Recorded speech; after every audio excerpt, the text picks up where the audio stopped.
In the spring of 2018, the small neighborhood of Jehanabad was gripped by a wave of unexplained disappearances.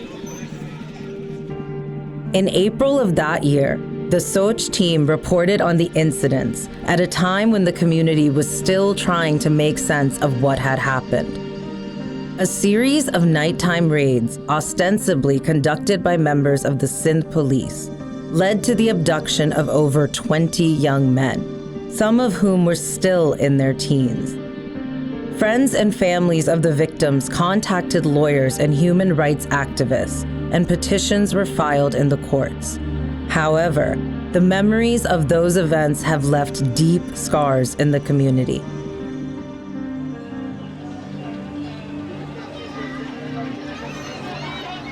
This year, our team returned to Jehanabad to meet the survivors in hopes of understanding what really happened.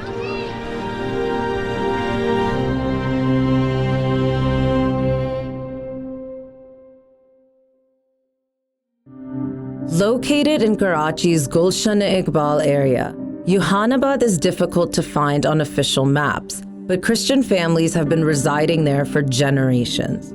The neighborhood is mostly working class and concentrated around the St. John Catholic Church. Life at Jehanabad was fairly uneventful until March 2018, when the first raid took place.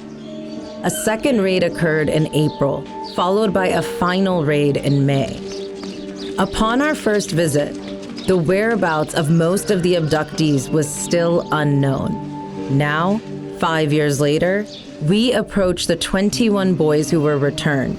While some of them were hesitant to speak on camera, 3 of them agreed to be interviewed. Tabish, Shehzad, and Akash tell us their stories.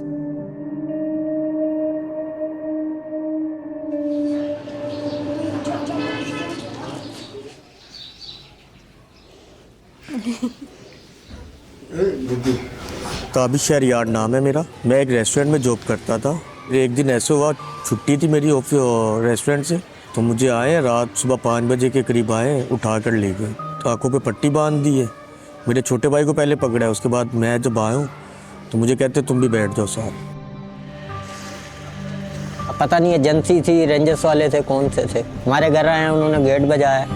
भाई ने पूछा कौन, उन्होंने बोला दूध वाला। बस इतना बोला, उन्होंने गेट तोड़े, अंदर आ गए, उठाया, लेके चले गए। बोला मानो आप लोग वारदातें करते हो, इतने बंदे जख्मी किए हैं आपने।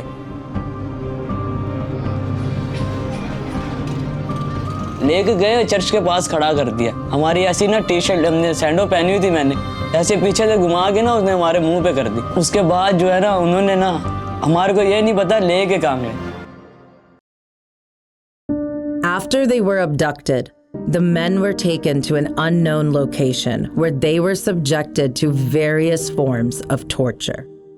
6 दिन तक पिटाई उतारी है। उसके बाद कहते हैं कि भाई मानो कि भाई तुम लोग चोरी करते हो, पिस्टल और डकैती तुम्हारे से बरामद हुई है। तो ऐसा कुछ चीज़ भी नहीं था। हम लोग सारे जितने भी हैं इनोसेंट थे। यहाँ से कोई भी इस एक्टिविटी में नहीं था लड़का। ये किस बुनियाद पे उठाया, किस वजह से उठाया, ये आज तक हमें नहीं पता चला। लेके गए वहाँ पे, उधर जाते सारी ना मुर्गा बना दिया। जब मुर्गा बनाया ना उन्होंने, तो एक लड़का उनमें से बोलता है कि इनकी चमड़ी भी ना साथ उतरनी चाहिए। बोलते हैं चोरियाँ मानो। जब हमने कुछ किया ही नहीं था मैम, तो हम क्यों मानते। पहले 3-4 दिन मैंने मार खाई। जो मेरा भाई साथ था मेरे उसी बैरक में, मैम इतनी सी जगह होगी, उसके अंदर 10 लड़के एक साथ रखा। और हम जब रात को सोते थे ना, 4 बंदे बैठते थे और 4 ऐसे टांगे 6 पर करके जैसे लेटते थे। सिर्फ एक कमर आती थी जगह पर।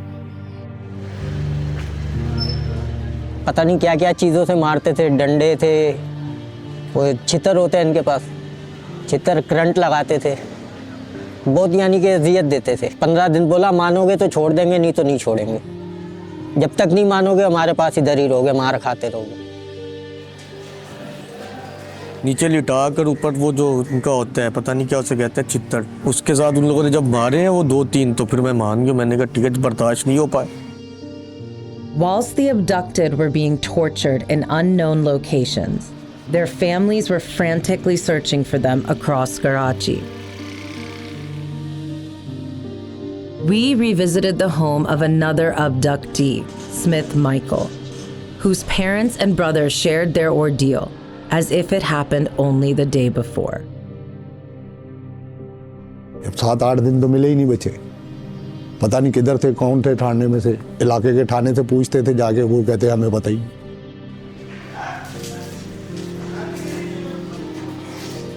हर रोज़ रोते थे। मैं और मेरी देवरानी नीचे है, जो मेरे देवर का बेटा भी था जबरान और नौफी दोनों, तो बहुत रोते रहे उतने दिन।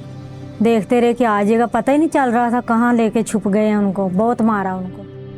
The families of the victims approached the local police, only to be told that they had no idea what had happened. हम अपने करीबी पुलिस स्टेशन में गए, गुलशन थाने में गए। उन्होंने कहा नहीं, हमारे जो है इत्तला में ऐसी कोई बात भी नहीं है और आप यहाँ से जाएं, इस तरह का कोई नहीं काम हुआ।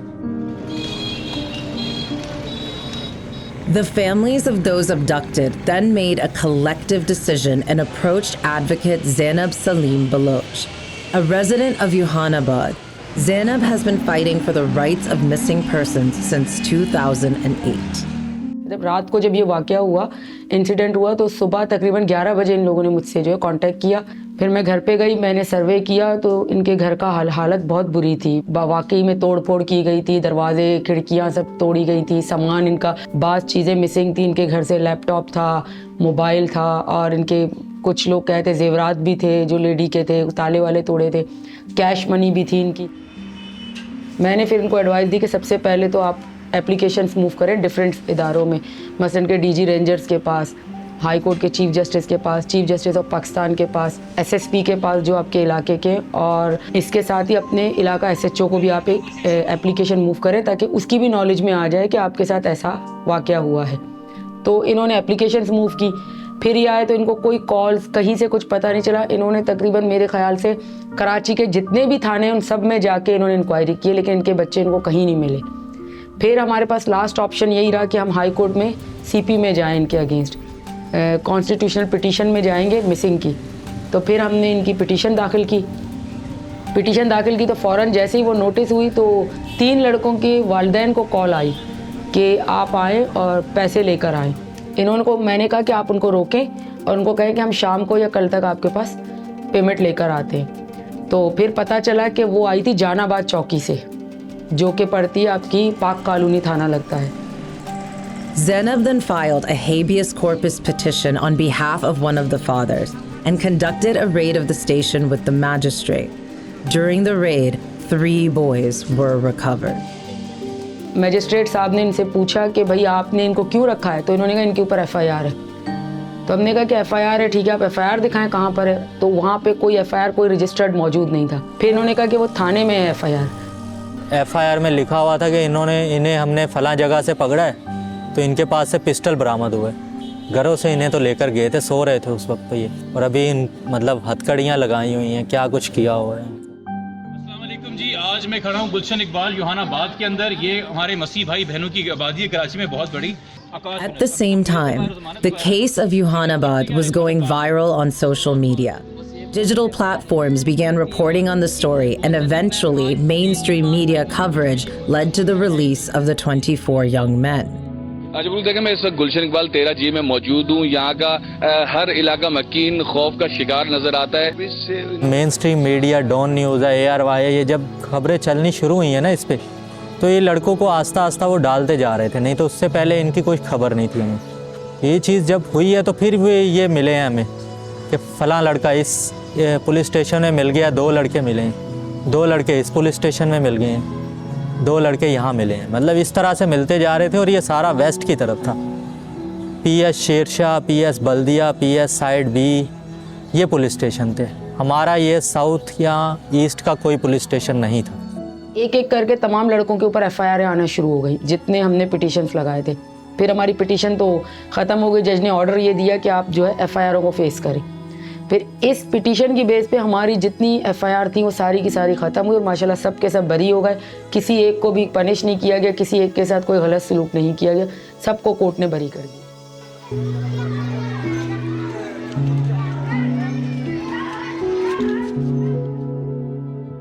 So the men returned home, but the nightmare they went through continues to haunt them to this day.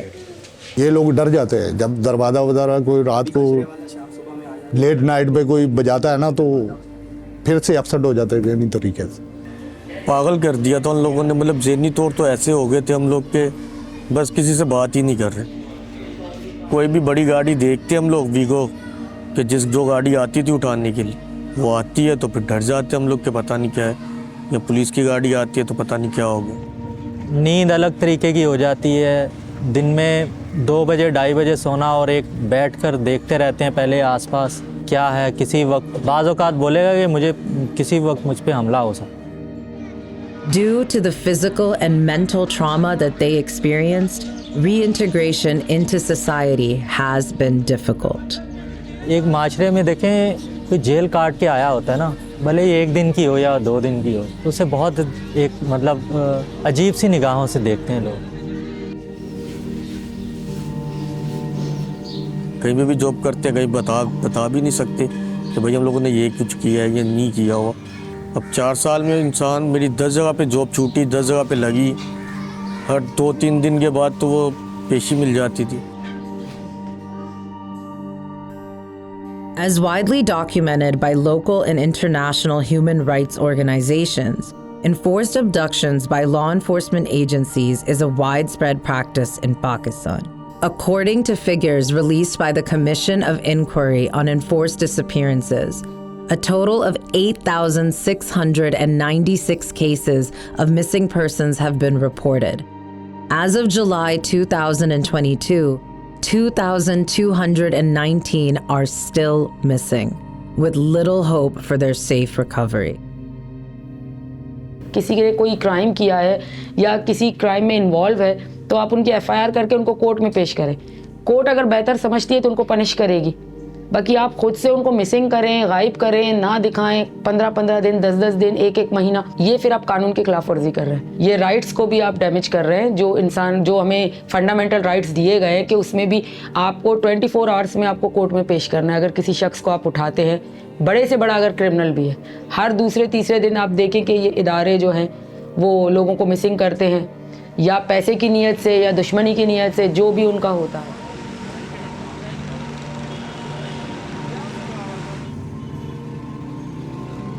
हम इस पे पहले भी आवाज़ उठाई है और हमारी आगे भी यही कोशिश है कि हम इस पे आवाज़ उठाएं, चाहे वो किसी भी मज़हब का हो, किसी भी फ़िरके का हो, किसी भी जगह का हो। अगर वो पाकिस्तान का शहरी है, पाकिस्तान में रहता है, तो हमारी ये कोशिश रहेगी कि हम उनकी हेल्प कर सकें। Along with the practice of enforced disappearances, the use of torture by law enforcement agencies remains prevalent and widely reported. And despite signing the United Nations Convention Against Torture and Other Cruel, Inhumane, or Degrading Treatment or Punishment in 2008 and ratifying it in 2010, Pakistan has still not domesticated the law by either new legislation or amendments. In addition, specific provisions of the law, some dating back to colonial British rule, including the Criminal Procedure Code of 1898, the Maintenance of Public Order Ordinance of 1960, and the recently enacted Protection of Pakistan Act of 2014, all contribute to a legal framework that protects the police from accountability. In the capital city of Islamabad, we spoke with 2 lawyers, Umar Gilani and Iman Hazar Mazari. Advocates of the High Court, Mazari and Gilani are part of a group of lawyers who filed a petition against the Islamabad Capitol Police for the use of custodial torture in October 2022. Pakistan में जो custodial torture है वो काफ़ी देर से चलता आ रहा है, क्योंकि उसका कभी एहतसाब नहीं हुआ हुआ। बहुत से हाई प्रोफाइल केसेस आते हैं, रिपोर्ट होते हैं, मीडिया का प्रेशर होता है, अवाम का प्रेशर होता है, लेकिन जब वो प्रेशर डाई डाउन कर जाता है तो किसी का एहतसाब नहीं होता। रियासती जबर का शिकार तमाम पाकिस्तानी शहरी होते हैं किसी न किसी तरीके से, लेकिन ज़्यादा जबर उन लोगों पे होता है जो किसी वजह से कमज़ोर हैं। अब कमज़ोरी की वजह यह भी हो सकती है कि वो रिलीजियस माइनॉरिटी हैं, कमज़ोरी की एक वजह यह भी हो सकती है कि वो गरीब हैं, हमारे निज़ाम में टॉर्चर कोई एक्सेप्शन नहीं है, ये रूल है। हमारा जो तफ्तीश का कल्चर है उसमें बुनियादी तरीक़े तफ्तीश ही टॉर्चर है। इसलिए अगर किसी का ये ख़्याल है कि ये सिर्फ़ लोअर लेवल पुलिस वाले जो है वो कर रहे हैं और हुक्काम बाला को या इसका इल्म नहीं है या वो इस जुर्म में शरीक नहीं है, तो ये बिल्कुल गलत बात है। मेरे ख़्याल से पुलिस के नीचे से लेके ऊपर तक तमाम जो हुक्काम हैं वो टॉर्चर को बतौर पॉलिसी इख्तियार कर चुके हैं और इसकी कई वजूहात हैं। इसमें से एक तो ये है कि यहाँ साइंटिफिक मेथड्स ऑफ इन्वेस्टिगेशन के बारे में ज़्यादा आगाही नहीं है, लेकिन इससे बड़ी वजह ये है कि टॉर्चर के इर्द गिर्द एक पूरी पॉलिटिकल इकॉनमी ने जन्म ले लिया है, जो खौफ व हिरास पुलिस और दीगर लॉ इन्फोर्समेंट एजेंसीज़ टॉर्चर के ज़रिए से और इन्फोर्स डिसअपीयरेंसेस के ज़रिए से आवाम में फैलाते हैं। उस खौफ व हिरास से बचने के लिए लोग बड़े पैमाने पर इन इदारों के अफसरान को रिश्वतें देने पर मजबूर हैं और फिर वो एक सिलसिला है जो नीचे से ऊपर तक जाता है।